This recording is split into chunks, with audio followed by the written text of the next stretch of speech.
Un día, os océanos tiveron o ardente desexo de unirse, de combinarse e fundirse nun só.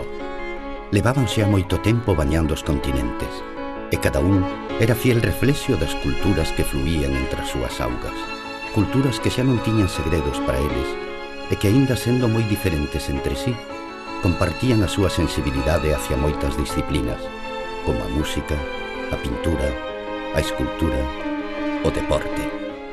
Decidiron, polo tanto, que o mellor lugar para converxer sería aquel que puidese integrar o maior número de culturas, un lugar de tolerancia e protexido de toda tempestade.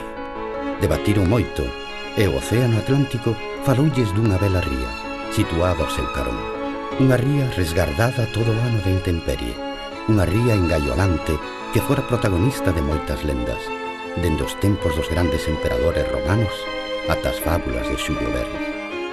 Unha ría que alberga unha cidade moderna aínda que confonda as tradicións, unha cidade de apertura e de tolerancia, onde todos son benvidos e na que se di que todo é posible. Deste xeito, todos os océanos e todas as culturas mestúranse hoxe, dando lugar a unha pequena e suave onda que acaricia a ría de Vigo e que debuxa unha deliciosa criatura marina na enigmática e sempre acolledora cidade de Vigo.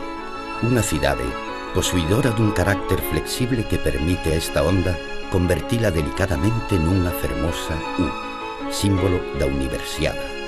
Estamos, polo tanto, diante dun Vigo, cidade que acolle e que espera, coa emoción e a suavidade da súa ría, albergar o seu evento deportivo máis importante, a Universiada 2013.